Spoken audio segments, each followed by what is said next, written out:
अगर नाश्ता ऐसा हो जिसे देखते ही बच्चे खुशी-खुशी खा लें, आज ऐसा ही नाश्ता हम बनाने वाले हैं, एकदम चटपटा, कुरकुरा, क्रिस्पी, करारा सा।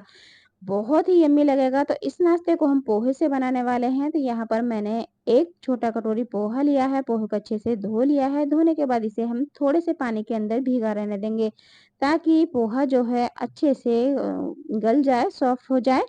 इतने हम आगे की तैयारी कर लेते हैं जितने हमारा पोहा जो है अच्छे से सॉफ्ट हो रहा है। तो यहाँ पर हमें एक कच्चा आलू लेना है, आलू को हम छील लेंगे। तो यहाँ पर आलू को हमें कसना है, जो बारीक वाला कद्दूकस होता है उससे हम आलू को इस तरीके से कस लेंगे। इससे आलू के लच्छे जो हैं एकदम बारीक-बारीक निकलेंगे और नाश्ता जो है वो बहुत ही ज़्यादा बढ़िया बनेगा। तो यहाँ पर देखें, बस आलू को मैंने कस लिया है।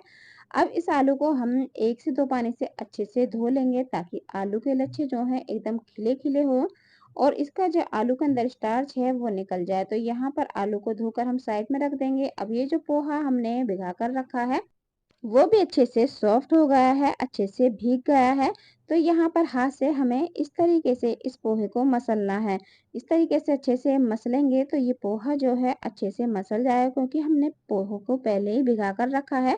तो इस तरीके से मसलने से पोहा जो है एकदम डो की तरह बन जाएगा। तो यहाँ पर देखें, बस इसे अच्छे से इस तरीके से मैश कर लेना है पोहे को। और ये आराम से इस तरीके से मैश हो जाएगा, क्योंकि हमने इसमें थोड़ा-सा पानी डालकर छोड़ दिया है, तो उससे पोहा जो है अच्छे से गल गया है। तो इसे इसलिए ये अच्छे से मैश हो जाता है। तो यहाँ पर देखें, बस मैंने हाथ से ही इसे अच्छे से मैश कर लिया है और ये बिल्कुल डो की तरह बनकर तैयार हो गया है। अब इसके अंदर हम थोड़े से मसाले डाल देते हैं। इसके अंदर ज़्यादा मसाले नहीं जाएँगे, थोड़े से मसालों से ही ये नाश्ता जो है इतना ज़्यादा बढ़िया बनेगा। तो यहाँ पर मैंने 1 हरी मिर्च ली है, इसे एकदम बारीक काट लिया है, वो यहाँ पर डाल दी है। आधा चम्मच हम यहाँ पर जीरा डाल देंगे। तो यहाँ पर साबुत जीरा डालना है, चाहे तो आप आधा छोटी चम्मच जीरा पाउडर भी डाल सकते हैं, लेकिन साबुत जीरे से ही नाश्ते का टेस्ट जो है वो बहुत ज़्यादा बढ़िया आता है। आधा इंच का अदरक का टुकड़ा लिया है, वो यहाँ पर कसकर डाल देंगे। साथ में ही हम यहाँ पर आधा छोटी चम्मच नमक डाल देंगे, या फिर आप टेस्ट के हिसाब से नमक को कम या ज़्यादा कर सकते हैं। अब यहाँ पर हमें एक चीज़ डालनी है, तो मैंने यहाँ पर 1 चम्मच भरकर कॉर्नफ्लोर डाला है। इससे नाश्ता जो है हमारा कुरकुरा भी बनेगा और इसके अंदर बाइंडिंग भी आएगी।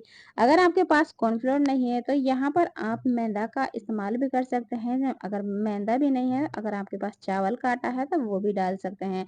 तो यहाँ पर 1 से 2 चम्मच यहाँ पर आप कॉर्नफ्लोर, मैदा या चावल का आटा कुछ भी डालें, जो भी आपके पास है।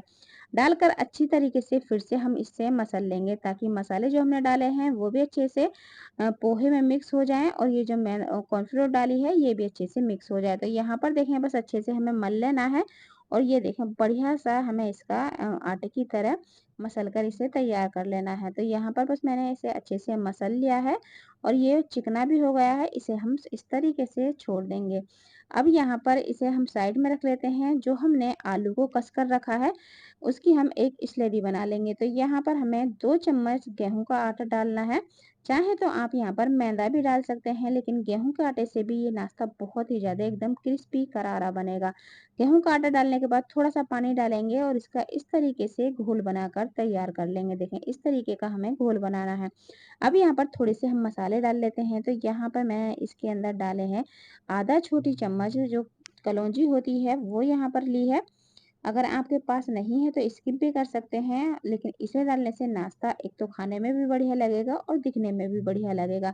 आधा चम्मच ही मैंने यहाँ पर सफ़ेद तिल लिए हैं, 1 चम्मच बारीक कटा हुआ हरा धनिया, थोड़ा-सा यहाँ पर नमक डाल दिया है, जैसे कि 1 से 2 चुटकी, और 1 चुटकी यहाँ पर हल्दी पाउडर डाल दिया है। डालकर अच्छी तरीके से यहाँ पर हमें इसे मिक्स कर लेना है, अच्छे से मिला लेना है। तो यहाँ पर सारी चीज़ों को बस अच्छे से मिक्स कर लेंगे। मिलाकर इसे हम साइड में रख देते हैं और जो हमने पोहे को मसल कर रखा है उसे हम एक बार हाथ से फिर से मसल लेंगे। इस तरीके से एक बार अच्छे से मसल लेंगे। मसलने के बाद यहाँ पर नींबू के साइज का हम इसमें से भाग लेंगे। तो बहुत ही बढ़िया, बहुत ही टेस्टी, मज़ेदार सा हमारा नाश्ता जो है वो झटपट बनकर तैयार हो जाएगा। तो एक बार इस तरीके से बनाकर देखें, आपको ये नाश्ता बहुत ही ज़्यादा बढ़िया लगेगा। तो यहाँ पर बस नींबू के साइज़ का हमें जो पोहे का आटा है उसमें से आटा लेना है और इस तरीके से हाथ से हमें इसका एक गोल-गोल नींबू की तरह पेड़ा सा बनाकर तैयार कर लेना है। अब यहाँ पर हम इसमें से हाथ से हल्का-सा दबाएँगे और इसे टिक्की का शेप दे देंगे और यहाँ पर देखें, बस इसमें बीच में इस तरीके से उंगली से इसमें इस तरीके से होल कर देंगे। तो यहाँ पर देखें बहुत ही आसानी से ये होल जो है वो हो जाता है। इस तरीके से होल कर दें, फिर दूसरी साइड से हमें पलट कर भी ऊँगली से इस तरीके से ही हमें कर लें। चाहें तो आप यहाँ पर पेंसिल का भी इस्तेमाल कर सकते हैं, पेंसिल से यहाँ पर होल कर सकते हैं और इसी तरीके से बाकी के नाश्ते को हम बनाकर तैयार कर लेंगे। चाहें तो आप इन्हें इसी तरीके से टिक्की की तरह ही रहने दे सकते हैं या इस तरीके से मेंदू वड़े का शेप दे सकते हैं। तो यहाँ पर देखें बस इस तरीके से हमें इसमें ऊँगली से होल कर देना है। बहुत ही आसान तरीके से ये बन जाता है और बस ये दिखने में इससे अच्छा लगेगा। चाहे तो आप इन्हें इसी तरीके से भी रहने दे सकते हैं। तो यहाँ पर देखें मैंने इस तरीके से ही सारे जो पोहा का आटा है उससे इस तरीके का नाश्ता बनाकर तैयार कर लिया है। अब ये जो स्लरी है इसमें मैंने पहले लाल मिर्च नहीं डाली है। तो यहाँ पर मैंने थोड़ी-सी बारीक कटी हुई सूखी लाल मिर्च डाल दी है।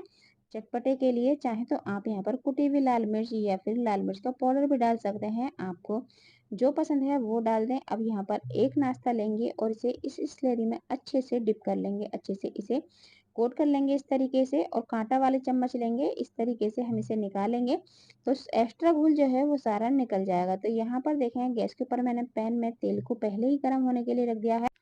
और इस नाश्ते के लिए ज़्यादा तेल की ज़रूरत नहीं है, कम तेल में ये नाश्ता बहुत ही अच्छी तरीके से सिक जाता है। अब नाश्ते को स्लेरी में अच्छे से डिप करेंगे, एक्स्ट्रा घोल को निकालते हुए इस तरीके से एक-एक उठाकर पैन के अंदर डाल देंगे। यहाँ पर गैस का फ्लेम मीडियम रखेंगे, मीडियम फ्लेम पर इस नाश्ते को अच्छे से सेक लेंगे।